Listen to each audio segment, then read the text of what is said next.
करायचं काय? ती जिजाई आवली कंटाळली. तुकोबारायांना नको नको ते बोल लावून देऊ लागली. बरं, तुकोबारायांना एकट्याला बोल लावते नवल नाही, स्वतःच्या माता पित्यांनाही बोल लावू लागली. कुठून हा तुकोबा यांना सापडला आणि माझ्या पदरात घातला म्हटले. माझ्या प्रपंचाची विचित्र अवस्था करून ठेवली. काय नशीब माझं, फुटक्या नशिबाची मी. सावकाराची मुलगी आहे, सुखात वाढलेली आहे, पण कशी दुर्दशा माझ्या वाट्याला आली. माझ्या या पतीला, माझ्या या मालकाला त्याची मुलं बाळ कळत नाहीत, त्याचा प्रपंच कळत नाही, काहीच नाही. त्या काळ्या विठ्यानं वाटोळं केलं म्हटली. माझं दूषण देऊ लागले. तुकोबारायांना वाईट वाटतंय, अरे मला बोल लावतीये, स्वतःच्या आई वडिलांना बोल लावतीये, काही हरकत नाही, पण त्या माझ्या भगवंताला हिनं बोल लावू नये. तुकोबाराय सांगतात, आवले असं त्या भगवंताबद्दल बोलू नये का? तो भगवान परमात्मा, तो कधी कुणाचं चुकीचं करत नसतो. जे होतं ते चांगल्यासाठी होतं, आणि जे आपल्या वाट्याला येईल ते आपण भगवंताची इच्छा समजून किंवा तेच चांगलं समजून स्वीकारलं पाहिजे. येईल त्या परिस्थितीला सामोरं गेलं पाहिजे. विनाकारण देवाला दोष देऊन उपयोग नाही. समजावून सांगितलं पण आवली ऐकत नाही, दूषण देतेच देते. आवलीचा एकच प्रयत्न होता, प्रपंच सावरला जावा. तक्रार होती, तुम्ही व्यवहार व्यवस्थित करत नाहीत. तुकोबारायांनी आता ठरवलं, आपण आता पुन्हा काहीतरी नव्यानं प्रयत्न करूया. आवलीनं मदत केली. आवलीनं आपल्या माहेरी जावं, आपल्या भावंडांकडनं काही उसनं धन आणलं, काही काळापुरतं काही धन आणलं, काही पैसे आणले, तुकोबांच्या हाती दिले आणि सांगितलं, या पैशाच्या मदतीनं आता अजून आपण प्रयत्न करूयात. तुकोबांनी त्या धनाच्या माध्यमातून पुढे कसा प्रपंच सावरण्याचा प्रयत्न केला पहा. त्याच धनाच्या मदतीनं तुकोबारायांनी काही मिरच्या घेतल्या. आता प्रत्येक लेखकाच्या दृष्टीनं किंवा ग्रंथाच्या दृष्टीनं हे चरित्र थोडंसं फिरून सांगितलं जातं. महिपती बाबांनी जे सांगितलं पहा, तुकोबारायांच्या बाबतीत प्रपंच सावरण्याचा प्रयत्न करतात. आवलीनं धन आणलं, तुकोबांना सांगितलं याची मदत घ्या. मिरच्या घेतल्या,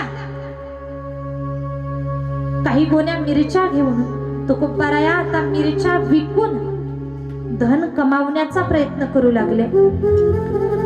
मिरच्याच्या काही गोण्या घेतल्यास त्या मिरच्या विकण्यासाठी गेले. एका गावामध्ये आले. गावच्या वेशीतच अगदी त्याच ठिकाणी एक दाट सावलीचं झाड होतं. त्या झाडाखाली जाऊन पारावरती जाऊन बसले. मिरच्या विकायच्यात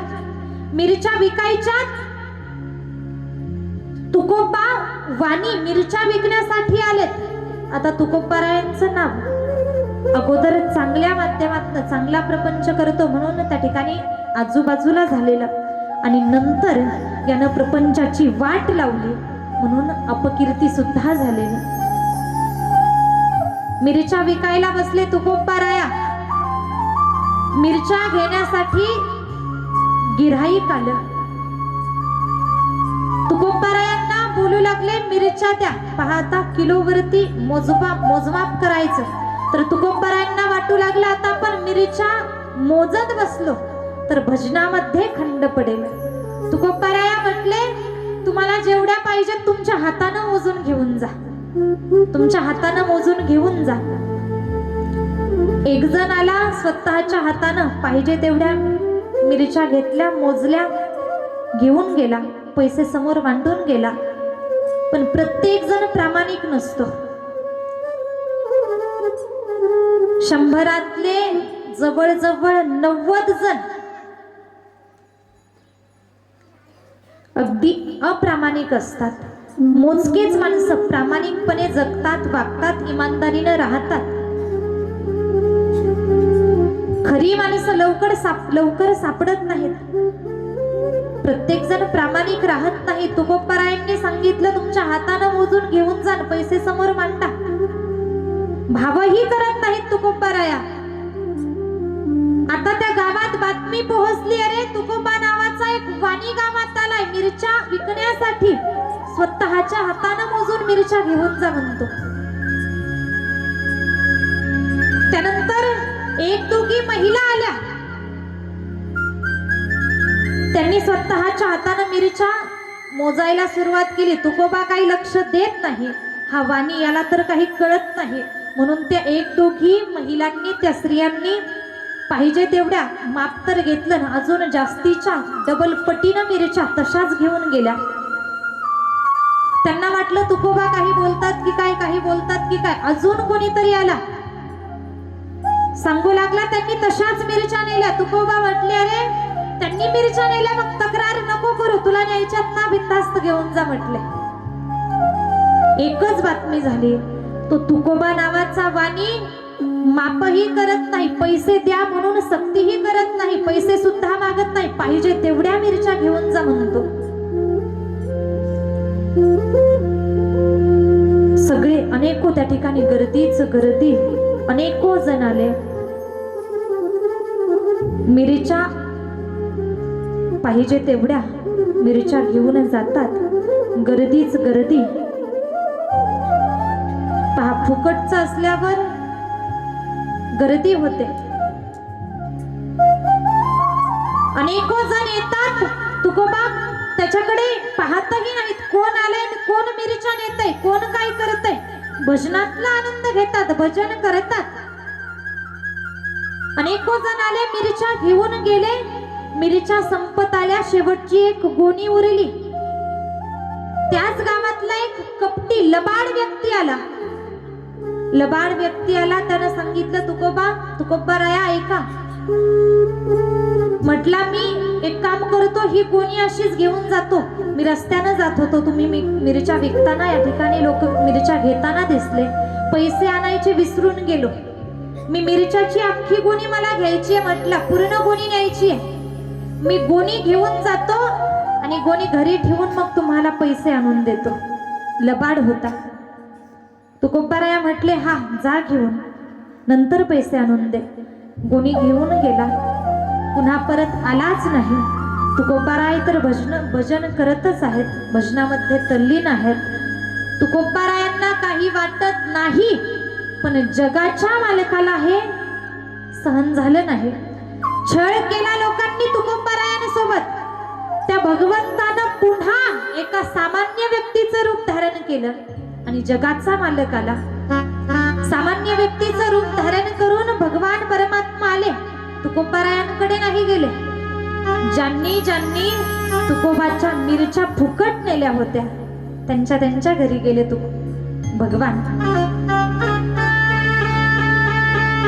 ज्यांनी ज्यांनी मिरच्या नेल्या त्याच्या घरी जाऊन सांगू लागले, म्हणायचे मी तुकोबा वाण्याचा सेवक आहे, तुकोबांनी मला पाठवले, तुम्ही त्यांच्याकडनं मिरच्या आणल्या ना, त्या मिरच्याचे पैसे द्या, मोबदला द्या. तुकोबांनी मला पाठवले. त्या लोकांनी विचारावं, अरे तुझं नाव काय, हा सांगायचा, मी तुकोबांचा एकनिष्ठ विठोजी नावाचा सेवक आहे, विठोजी माझं नाव आहे. विश्वास नसेल तर तुकोबाला विचारून पहा. हे घाबरायचे, फुकटच्या मिरच्या आणल्या, अजून कोणत्या तोंडाने त्यांना विचारायला जावं. खरंच सेवक असेल. काहींनी तर प्रामाणिकपणानं त्या मिरच्याचा मोबदला दिला, पण काही द्यायला तयार होईनात. काहींनी सांगायला सुरुवात केली, त्या तुकोबानं स्वतः सांगितलं, फुकट मिरच्या घेऊन जा, आम्ही मोबदला देणार नाहीत. या विठोजीनं सांगितलं, तुम्ही कपट करताय, कपटानं तुम्ही मिरच्या घेऊन आलायत. आमचे मालक तुकोबाराया तुकोबा वाणी भजन करत होते, तुम्ही त्यांना फसवून मिरच्या घेऊन आलात, मोबदला द्या.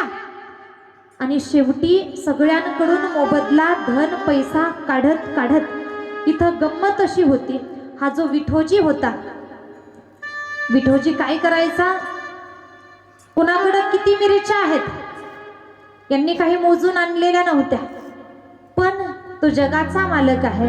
त्या विठोजीनं सांगितलं ना, तुम्ही 1 किलो मिरच्या आणल्या, त्याच्याकडे तेवढ्याच भरायच्या, मोजून पाहिल्या तर. एखाद्याला सांगितलं ना, तुम्ही 2 किलो 3 किलो आणल्यात, तुम्ही एवढ्या एवढ्या मिरच्या आणल्यात, तेवढ्याच मिरच्या भरणार, कमीही नाही जास्तही नाही. तेवढा तशा प्रकारे पैसा मोबदला जमा केला. आणि शेवटी ज्या कपटी व्यक्तीनं गोणीभर मिरच्या आणल्या होत्या ना, त्याच्या घरी हा विठोजी गेला.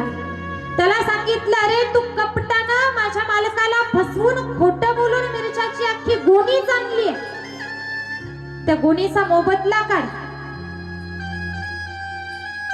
धन दे, जेवढ्या मिरच्या आणल्यात तेवढा मोबदला तू दे. त्यानं नकार दिला, मी मोबदला देणार नाही. त्या तुकोबाला विचारून त्यानं सांगितलं, फुकट मिरच्या घेऊन जा म्हणून आणल्यात म्हटलं. विठोजी म्हणजेच भगवान परमात्मा, जगाचा मालक, या भगवंतानं काय लीला केली आहे. तो म्हटला, तू जर मोबदला देणार नसशील तर ऐक, मी मोबदला घेतल्याशिवाय परत जाणारच नाही. मी तुझ्या या घराच्या दारात आत्महत्या करीन. कोण बोलतय? जगाचा मालक भक्तासाठी म्हणतोय, अरे तू जर मिरच्याचा मोबदला दिला नाही तर तुझ्या दारात मी आत्महत्या करीन. तुझी सर्वत्र अपकीर्ती होईल, सगळे नावं ठेवतील. आजूबाजूच्या काही लोकांनी तो गोंधळ ऐकला. तो सेवक म्हणतोय आत्महत्या करणार. लोकांनी सांगितलं, अरे आमच्या गावात सगळी चुकीची चर्चा होईल, आमच्या गावाची निंदा केली जाईल, इथले लोक कपटी आहेत, लबाड आहेत, खोटं बोलतात, आमच्या गावाची अपकीर्ती होईल, तू असं करू नकोस. मग काही लोकांनी एकत्रित येऊन त्या कपटी व्यक्तीलाच एक प्रकारे धमकावलं. त्याचा मिरच्याचा मोबदला द्यावा लागला. विठोजीनं धन एकत्रित केलं आणि तुकोबारायांकडे आला. तुकोबाराया भोजनाच्या तयारीला लागले होते. तुकोबारायांनी पाहिलं, अरे मिरच्या तर सगळ्या विकल्या आणि थोडं धन आलं म्हणून निराश झाले नव्हते. समाधान वाटलं, अरे आपल्या भोजनाची व्यवस्था यातून होईल. काही भोजनाचं सामान उपलब्ध केलं आणि त्याच ठिकाणी स्वयंपाकाची तयारी केली. स्वयंपाकाची तयारी करू लागले. हा विठोजी नावाचा सेवक धन एकत्रित करून घेऊन आला. तुकोबांना म्हटला, तुकोबा हे घ्या तुमचं धन. तुकोबांनी विचारलं, कोण तू, कुठला तू? हा म्हटला, मी याच गावचा एक व्यक्ती आहे, माझं नाव विठोजी आहे. ज्यांनी ज्यांनी तुमच्याकडनं मिरच्या नेल्या ना, त्यांनी एकत्रित येऊन तो सगळा मोबदला माझ्याकडे जमा केला म्हटला आणि तुम्हाला हे द्यायला सांगितलं. हे धन मी तुमच्याकडे घेऊन आलोय. तुकोबारायांना आनंद वाटला. स्वयंपाक तयार झालेला होता. तुकोबाराया म्हटले, आलाच आहात तर 4 घास खाऊन जा, अंतकरण पहा. आता जगाच्या मालकाला आनंद झाला, अरे माझ्या भक्ताच्या हातचं मला जेवायला मिळणार. आनंदानं विठोजीनं तयारी दर्शवली. भक्त आणि भगवान दोघांचं मिलन झालं आणि दोघांनी एकत्रितपणे त्या ठिकाणी भोजन केलं. तो भगवान परमात्मा भक्ताच्या हातचं जेवला. सुंदर एक नाही, अनेको प्रसंग येतात. यानंतर पुढे हे जे धन होतं, धन घेऊन तुकोबाराया स्वतःच्या घरच्या मार्गाला लागले. पण पहा, रस्त्यात पुन्हा एक कपटी व्यक्ती भेटला. त्यानं तुकोबारायांना सांगावं, त्यानं एक कडं आणलं, हातात घालण्याचं कडं आणलं. तुकोबारायांना बोलू लागला.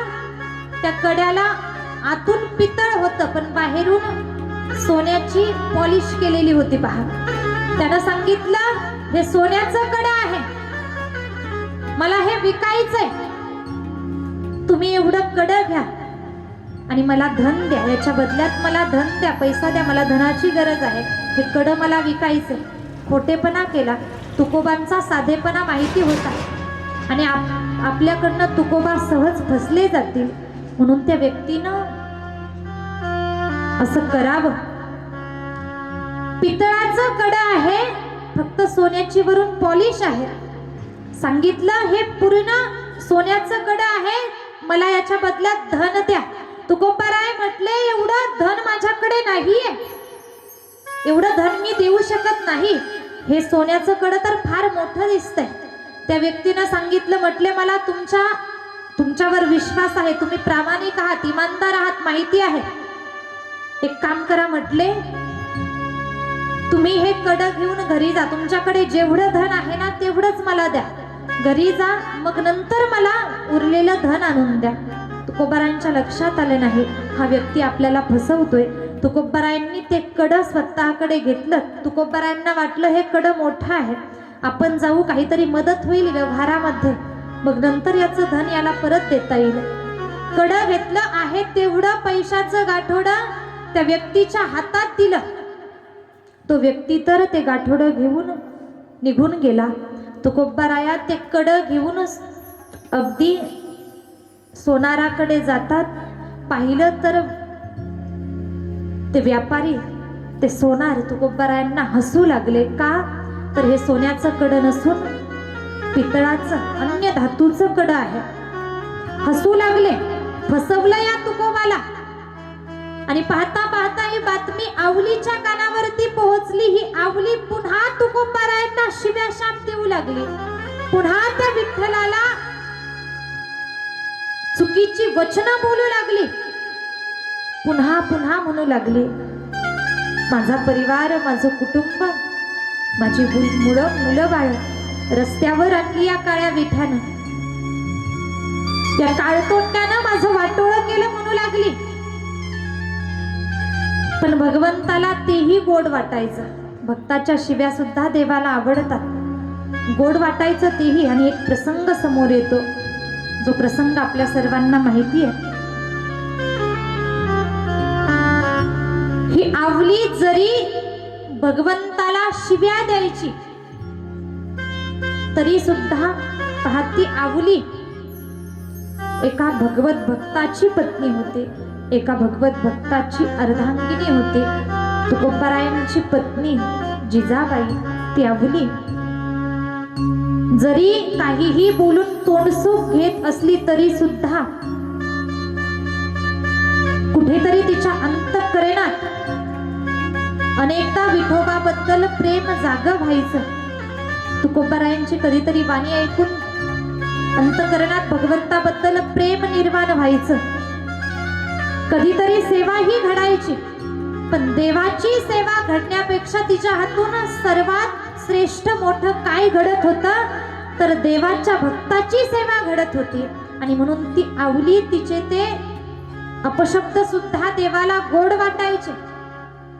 तो भगवान परमात्मा, त्या भगवंताचं भजन तुकोबारायांनी संसाराला प्रपंचाला कंटाळून डोंगरावरती जावं. भामचंद्र डोंगरावरती जायचे, भजन करायचे, एकांतात जायचे, भजन करायचे. आणि प्रसंग येतो की आवली पतीमध्ये फार जीव होता.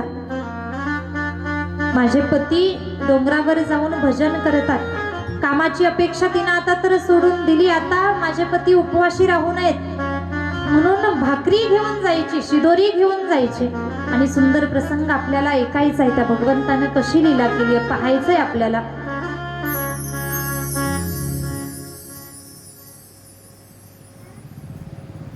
पहा, थोड्याच वेळात झाकी येईल या ठिकाणी. तत्पूर्वी एकदा फक्त 2-5 मिनिटं उठून उभे राहा.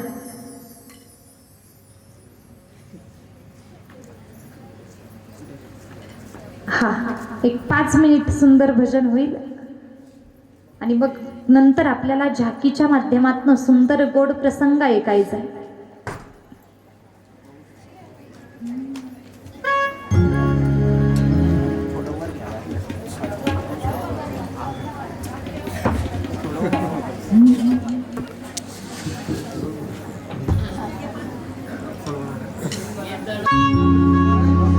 राधे राधे बोलो राधे राधे, राधे राधे बोलो राधे.